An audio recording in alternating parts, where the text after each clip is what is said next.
ओम शांति। 10 फरवरी 2023। साकार मुरली। ज्ञान के सागर प्यारे प्यारे बाबा हम बच्चों से कहते हैं, मीठे बच्चे, बाप तुम्हें हद और बेहद की नॉलेज दे, फिर इससे भी पार घर ले जाते हैं। सतयुग त्रेता है हद, द्वापर कलयुग है बेहद। हाँ, क्योंकि यहाँ पे अति है ना, हर एक चीज की, दुख की भी अति है तो पॉपुलेशन की भी अति है, तो पॉल्यूशन की भी अति है। और सतयुग त्रेता में भले सुख अता है परंतु पॉपुलेशन में हद है, और बाकी चीजों में भी हद है, अर्थात कि सभी में अपनापन है। यहाँ पे बेहद है। सतयुग त्रेता है हद, काउंटिंग हो सकती है। द्वापर कलयुग है बेहद, अति हो चुका है। अच्छा, पहला प्रश्न, बाप द्वारा मिली हुई नॉलेज में मजबूत कौन रह सकता है? उत्तर, जो पूरा पवित्र बनता है। पवित्र नहीं तो नॉलेज धारण नहीं होती। पवित्र गोल्डन एजेड बुद्धि में ही सारी नॉलेज धारण होती है। वही बाप समान मास्टर नॉलेजफुल बनते हैं। दूसरा प्रश्न, पुरुषार्थ करते करते तुम बच्चों की कौन सी स्टेज बन जाएंगी? उत्तर, अब तक जो उल्टे सुल्टे संकल्प विकल्प चलते वह सब समाप्त हो जाएंगे। बुद्धि योग एक बाप से लग जाएगा। बुद्धि सोने का बर्तन बन जाएगी। बाप जो भी रत्न देते हैं वह सब धारण होते जाएंगे। ओम शांति। मीठे मीठे रूहानी बच्चों को रूहानी बाप रोज रोज बैठ समझाते हैं। ये तो बच्चों को समझाया गया है कि ज्ञान, भक्ति और वैराग्य का यह सृष्टि चक्र बना हुआ है। हद और बेहद के पार जाना है। कहा जाता है ना, हद बेहद से पार। तो बुद्धि में ये ज्ञान रखना है कि हद और बेहद से पार जाना है। बाप के लिए भी कहा जाता है हद बेहद से पार। इसका भी अर्थ समझना चाहिए। रूहानी बाप रूहानी बच्चों को टॉपिक पर समझाते हैं। ज्ञान, भक्ति, पीछे है वैराग्य। ये तो जानते हो, ज्ञान दिन को कहा जाता है, जबकि नई दुनिया है वहां भक्ति तो होती नहीं ना। वहां तो नई दुनिया में तो भक्ति की दरकार भी नहीं है। वह है हद की दुनिया। वहां बहुत थोड़े मनुष्य होते हैं, फिर धीरे धीरे वृद्धि को पाते हैं। आधा कल्प के बाद भक्ति शुरू होती है। जब ज्ञान अर्थात दिन है तो कोई संन्यास धर्म नहीं है, वैराग्य नहीं है। संन्यास व त्याग वहां होता नहीं। ये सब बातें बुद्धि में रहनी चाहिए। धीरे धीरे सृष्टि की वृद्धि होती जाती है। बाबा जैसे स्टोरी सुनाते ना, वैसे आज स्टोरी फॉर्म में कह रहे हैं कि पहले हद है, हाँ, लिमिटेड संख्या लोगों की, फिर अतः हो गई, वृद्धि हो गई। जीव आत्माओं की वृद्धि होती है। आत्माएं परमधाम से आती रहती है। हद से शुरू होता है। इस समय बेहद में है तो बाप हद बेहद से पार है।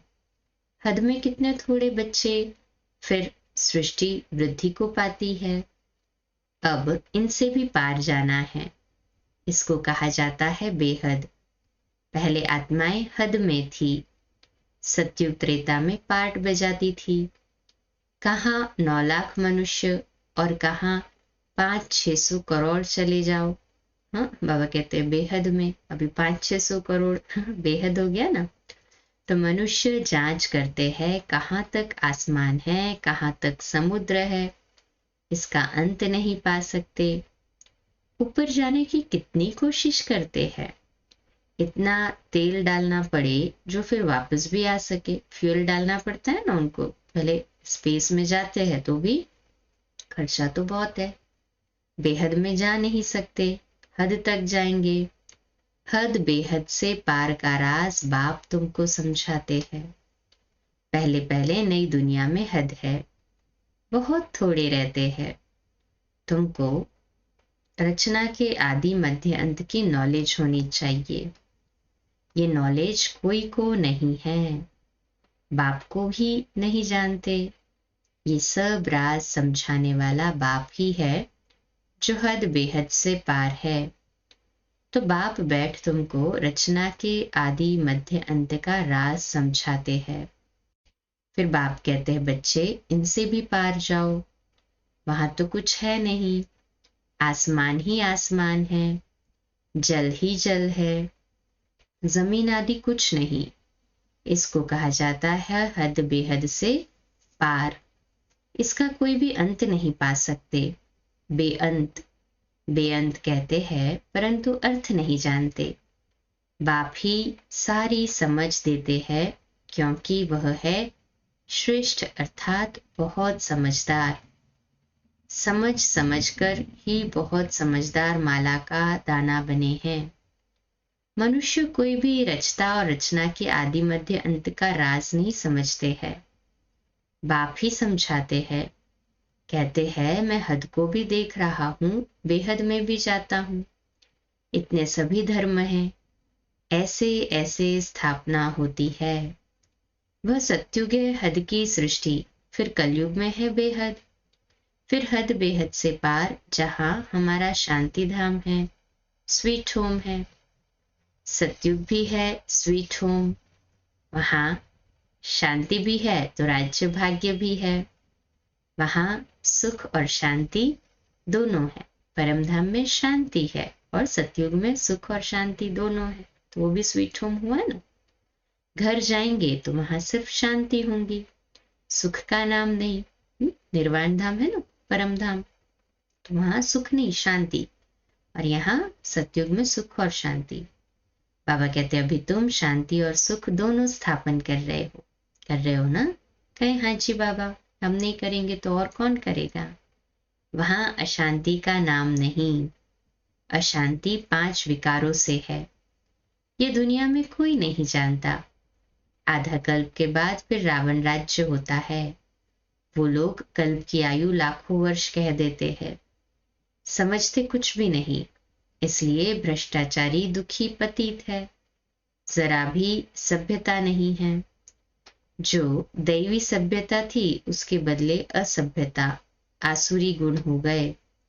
यह है बेहद का ड्रामा। अब कहा जाता है हद बेहद से पार, बहुत दूर दूर जाते हैं। मनुष्य को तो खेल का कुछ भी पता नहीं कि सबसे बड़ा कौन, ऊंचे ते ऊंचा है भगवान। तब कहते हैं तुम्हारी गत मत तुम ही जानो। अब तुम बच्चे सब कुछ समझते हो, परंतु तुम्हारे में भी नंबरवार है। बाप बैठ समझाते हैं कि मेरी बुद्धि कहाँ तक, बाप बैठ समझाते हैं कि मेरी बुद्धि कहाँ तक जाती है। हद बेहद से पार, वहां कुछ भी नहीं है। बाबा की बुद्धि तो बेहद ही है ना। बाबा कहते तुम बच्चों के रहने का स्थान तो वह ब्रह्मांड है, ब्रह्म महतत्व। जैसे आकाश तत्व में यहाँ बैठे हो, कुछ भी देखने में नहीं आता है, पोलार ही पोलार है। रेडियो में कहते हैं आकाशवाणी। अब आकाश तो बहुत बड़ा है, उसका अंत तो पा नहीं सकते, उसकी वाणी मनुष्य क्या समझेंगे। ये तो आकाश का तत्व है। इस मुख से पोलार से वाणी निकलती है, इसको कहा जाता है आकाश तत्व। वाणी मुख से अर्थात पोलार से निकलती है ना। देखो तो हम मुख खोले तो ऊपर नॉर्थ पोल, नीचे साउथ पोल हो जाता। वाणी कोई नाक कान से नहीं निकलेगी। तो बाप भी इस शरीर में बैठ इस मुख से तुम बच्चों को समझाते हैं। तुम बच्चे ही जानते हो बाप क्या है। जैसे हम आत्मा है वैसे बाबा भी ऊंचे ते ऊंची आत्मा है। सबको नंबरवार पार्ट मिला हुआ है। ऊंचे ते ऊंचा बाप, फिर नीचे आओ, नंबरवार खेल में सब आते हैं।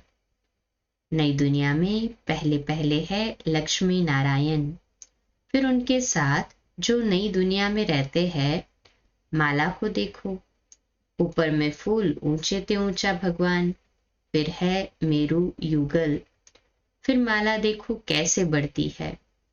ये सब पढ़ाई है ना। सारी पढ़ाई बुद्धि में रहती है। बीज और झाड़। बीज ऊपर में है। रचता बाप ने बैठ रचना के आदि मध्य अंत का राज तुमको समझाया है। ये सृष्टि रूपी कल्प वृक्ष है। इनकी आयु भी एक्यूरेट है। इसमें 1 सेकंड का भी फर्क नहीं पड़ सकता। तुमको कितनी नॉलेज मिली है। इसमें मजबूत वह रह सकते हैं जो पवित्र बनते हैं, नहीं तो नॉलेज धारण हो न सके। पवित्र बर्तन गोल्डन एजेड बुद्धि होगी तो नॉलेज ऐसी सहज धारण रहेगी जैसे बाबा के पास है। नंबरवार मास्टर नॉलेजफुल बन जाएंगे। यह राज बाप बिगर कोई समझा न सके। न देवताओं के मुख से सुनेंगे, न पतित मनुष्यों के मुख से सुनेंगे। बाप ही सुनाते हैं, सो भी अभी संगम पर ही तुम सुनते हो। बाप एक ही बार बाप टीचर सदगुरु बनते हैं। पाठ बजाते हैं, फिर 5000 वर्ष बाद वही पाठ बजाएंगे। प्रलय तो होती नहीं। तो बाप तो पहले है बाप, ऊंचे ते ऊंचा शिव, फिर मेरू, ऊंचे ते ऊंचा महाराजा महारानी, फिर अंत में जाकर आदिदेव आदि देवी बनेंगे। सारा ज्ञान तुम्हारी बुद्धि में है, परंतु नंबरवार पुरुषार्थ अनुसार। ये नॉलेज तुम किसको भी सुनाओ तो वंडर खाएंगे। बाप नॉलेजफुल बिगर ये नॉलेज तो कोई दे न सके। हमें भी बाबा ने दिया इसलिए पता चला ना। ये बच्चों को धारण करना बहुत सहज है, कोई मुश्किल नहीं, परंतु याद की यात्रा है मुख्य। सोने के बर्तन में रत्न ठहर सकेंगे। ऊंचे ते ऊंचे रत्न है। ये बाबा रत्नों का व्यापारी भी है ना। अच्छा रत्न आता था तो चांदी की डिब्बी में कपास डालकर ऐसे बनाकर रखते थे, फिर ऐसे खोलकर दिखाते थे जैसे बहुत फर्स्ट क्लास चीज है, अच्छी चीज है, अच्छे बर्तन में ही शोभती है।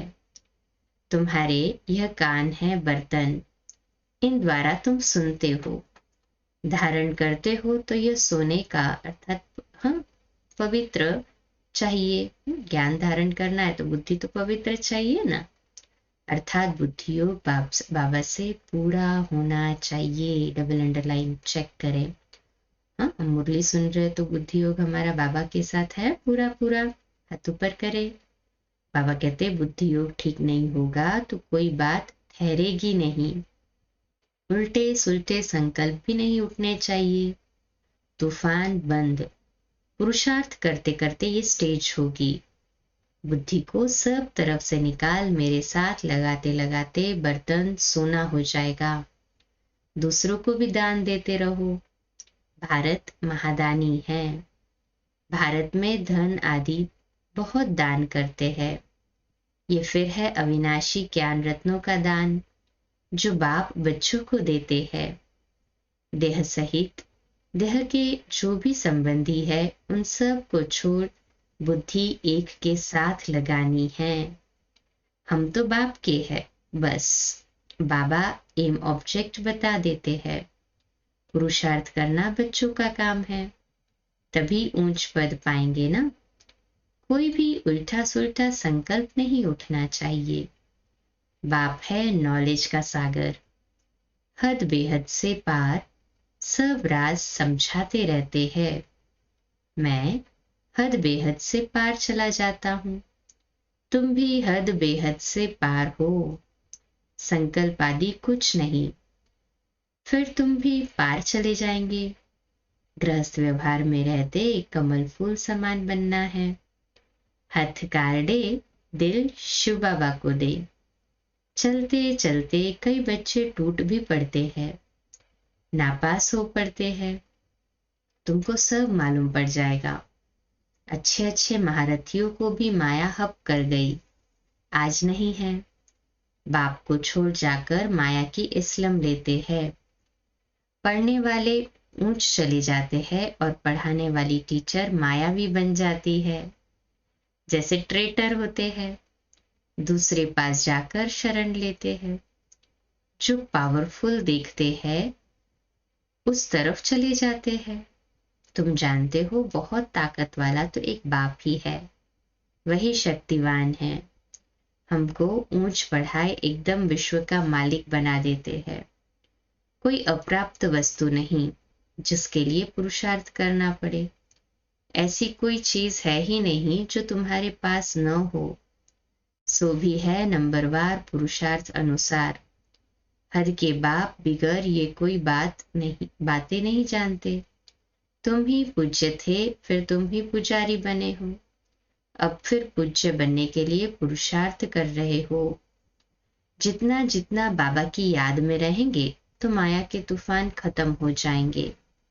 हातमताई का खेल दिखाते हैं ना, मुलहरा डालते थे तो माया भाग जाती थी, मुलहरा निकाला तो माया आ गई। बाप समझाते हैं, बच्चे अपने को आत्मा भाई भाई समझो। शरीर ही नहीं तो फिर दृष्टि कहाँ जाएगी। इतनी मेहनत करनी है। कल्प कल्प तुम्हारा ही पुरुषार्थ चलता है। पुरुषार्थ से तुम अपना भाग्य बनाते हो। बाप बच्चों को मुख्य बात कहते हैं, अपने को आत्मा समझ मुझ बाप को याद करो। ये बात तुम ही जान सकते हो। भल वह कहते हैं गॉड फादर, हम सभी ब्रदर्स हैं, परंतु समझते नहीं हैं। गाते भी है, सबका सदगति दाता राम, सबको सुख देने वाला एक ही बाप है। राम को बाबा नहीं कहेंगे। बाबा एक शरीरधारी को दूसरा अशरीरी को कहते हैं। पहले है अशरीरी, फिर शरीरी बनते हैं। शिव बाबा तो अशरीरी है ना, ज्ञान देने के लिए टेम्पररी शरीर का लोन लेते हैं। पहले हम बाबा के साथ रहते, फिर पार्ट बजाने के लिए लौकिक देहधारी बाप के पास आते हैं। परमधाम में तो शिव बाबा के साथ थे ना, फिर लौकिक में आए तो देहधारी बाप के पास आए। ये सब है रूहानी बातें। उस लौकिक जिस्मानी पढ़ाई को भूल जाना है। चक्र सारा बुद्धि में है। अभी है संगम युग। हमको अब नई दुनिया में जाना है। पुरानी दुनिया खत्म होनी है। अब नई दुनिया में जाने के लिए दैवी गुण भी धारण करना पड़े, पावन बनना पड़े, बाप को भी जरूर याद करना पड़े और पूरा पूरा याद करना है ताकि पाप कट जाए। बाप कहते हैं मुझे याद करो तो पावन बनेंगे। इनको कहा जाता है योग अग्नि। बाबा की श्रीमत पर चलना है। बाकी तो सारी दुनिया रावण की मत पर चल रही है। वह है विकारी मत, ये है निर्विकारी मत। 5 विकार है ना। पहले है देह अहंकार, फिर काम क्रोध। मनुष्य अहंकार को पिछाड़ी में रखते हैं। वास्तव में अहंकार तो पहले होना चाहिए। उसको पहले हटाना है, पीछे और विकार आते हैं। बाप तुम बच्चों को समझाते हैं, कल्प कल्प अनेक बार समझाया है, हर 5000 वर्ष के बाद समझाते हैं। बुद्धि से समझते हो। बाबा हमको आस्तिक बनाते हैं, अर्थात रचता और रचना का नॉलेज बताते हैं, इसलिए उनको क्रिएटर कहा जाता है।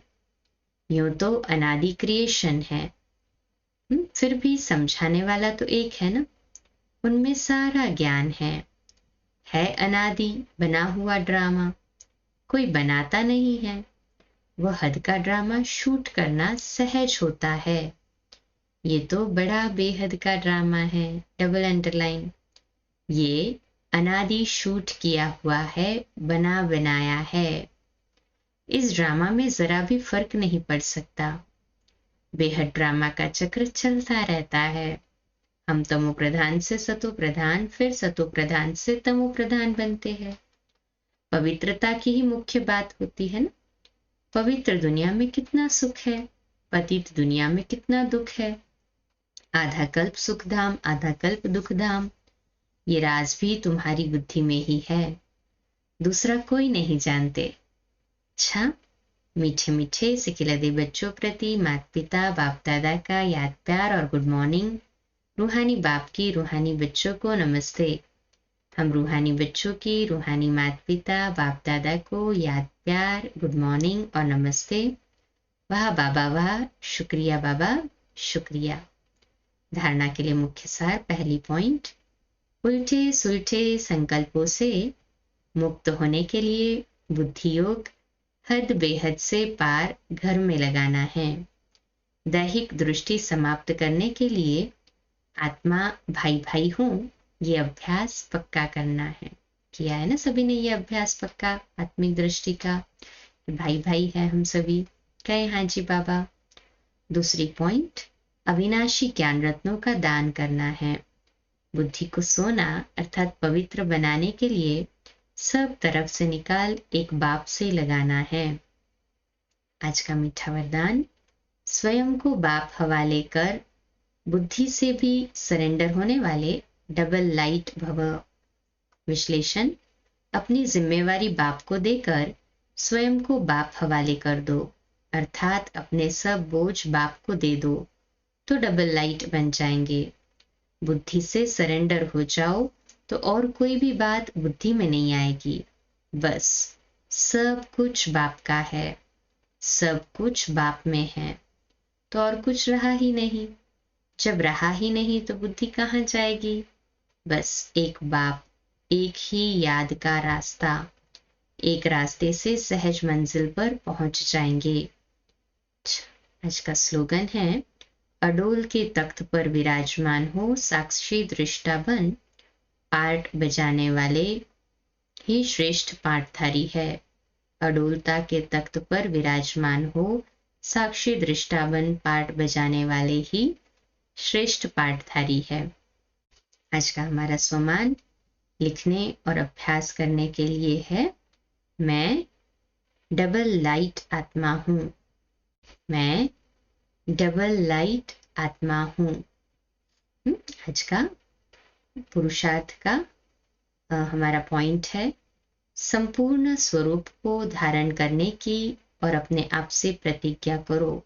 संपूर्ण स्वरूप को धारण करने की प्रतिज्ञा किसके साथ करनी है? हमें स्वयं के साथ ही करनी है। तो पहले ये पक्की प्रतिज्ञा करो, प्रयत्न नहीं। अब प्रयत्न का समय गया, अब प्रतिज्ञा और संपूर्ण रूप की प्रत्यक्षता करनी है। साक्षात बाप समान साक्षात्कार मूर्त बनना है। ऐसे अपने आप को साक्षात्कार मूर्त समझने से कभी भी हार नहीं खाएंगे। तो है ना सभी ऐसे ही साक्षात्कार मूर्त, कभी हार न खाने वाले। कहे हाँ जी बाबा। अच्छा, कम बोलो, धीरे बोलो, मीठा बोलो, सत्य बोलो, सोच समझकर बोलो, निमित्त भाव, निर्माण भाव, निर्मल वाणी। आज का नया दिन आप सभी को मुबारक हो, मुबारक हो, मुबारक हो। शुभ दिवस। कल सुबह लाइव अमृत वेला मेडिटेशन 3:30 से 4:30, एक लिंक में, सेकंड लिंक 4:45 बजे प्यारे मीठे बाबा की मुरली, और 18 जनवरी की अव्यक्त वाणियों का रिविजन जैसे चलता है वैसे आज मिलेंगे रात को 8:45 बजे। ओम शांति।